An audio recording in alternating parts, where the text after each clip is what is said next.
কেশনাট সালাদ, যেটা রেস্টুরেন্টে অনেক চড়া দামে বিক্রি হয় এবং এটা খেতেও বেশ সুস্বাদু হয়ে থাকে। আর এই কারণেই রেস্টুরেন্টে অনেক বেশি মূল্যে এটা বিক্রি করা হয়ে থাকে।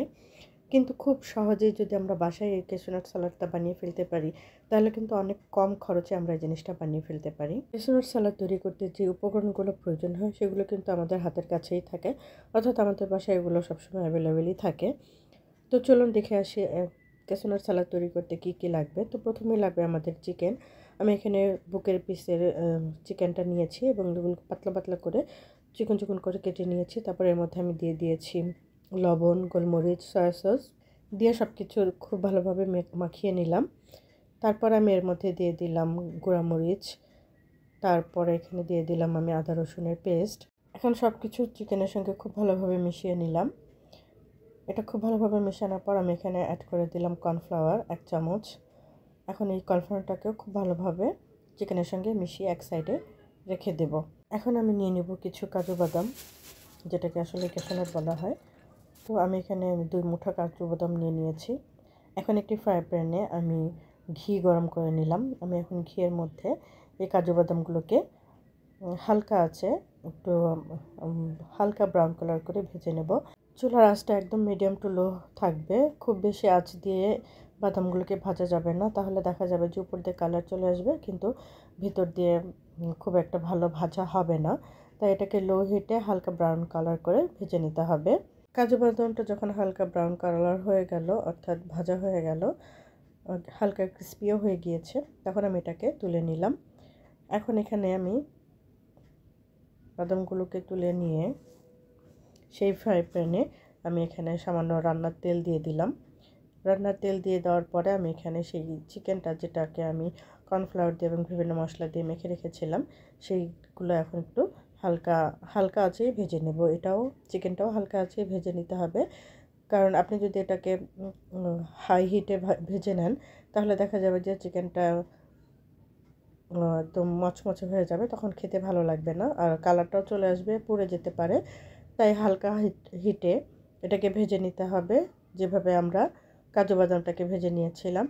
অনেক রেস্টুরেন্টে দেখা যায় যে চিকেনটা একেবারেই ক্রিস্পি হয়ে যায়। এর কারণটা হলো ওরা চিকেনটাকে 2 বার ভেজে নেয়, কিন্তু আমার কাছে চিকেনটা আসলে ক্রিস্পি ভালো লাগে না।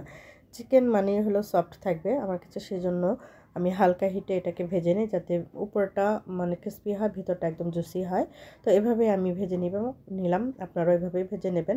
এখন আমি একটা পাত্রে 1 চামচ ঘি দিয়ে তাতে গাজর কুচিগুলো আমি এখানে হালকা ফ্রাই করে নেব, অর্থাৎ 1 মিনিটের মতো আমি এটাকে ফ্রাই করে নেব।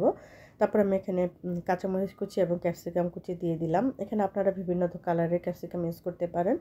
যত বেশি কালারফুল দেবেন এটা দেখতে তত ভালো লাগবে। তো আমি সেটাকেও 1 মিনিটের মতন ভেজে নিয়ে তারপর আমি এখানে অ্যাড করে দিলাম টমেটো সস।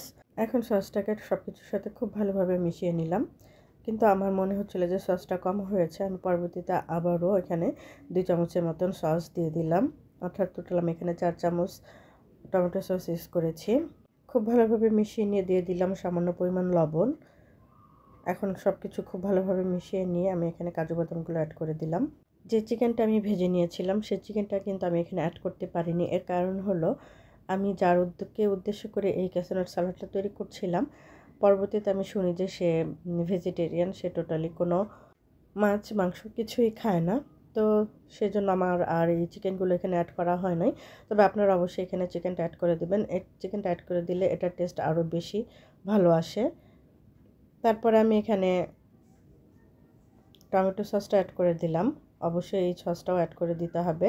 টমেটো সসটা আমি এখানে 2 টেবিল চামচের মতন দিয়ে দিয়েছি। তারপর আমি এখানে 1 টেবিল চামচের মতন সয়া সস দিয়েছি। এখন সব কিছু খুব ভালোভাবে মিশিয়ে নিয়ে সবশেষে এখানে অ্যাড করে দিতে হবে শসা কুচি। এখানে শসা কুচিগুলো আমি প্রথমে কেটে নিয়ে কুচি করে নিয়ে একটা পেপারের উপরে আমি ছড়িয়ে রেখেছিলাম, যাতে শসার যে এক্সট্রা পানিটা সেটা শুকিয়ে যায়। অর্থাৎ একটা পেপারের উপরে বিছিয়ে নিয়ে আমি ফ্যান ছেড়ে রেখেছিলাম, যাতে শসার ভিতরে যে পানিটা থাকে সেটা অনেকটা শুকিয়ে যায়। কারণ আপনি যদি পানি সহ শসাটা কিনে দেন তাহলে খুব সহজেই এটা পানি ছেড়ে দেবে আর তখন খেতে ভালো লাগবে না।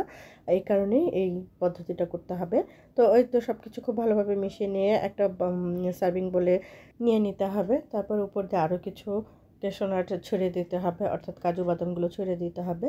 তারপরেই তৈরি হয়ে যাবে খুবই মজার কেশোনাট সালাদ।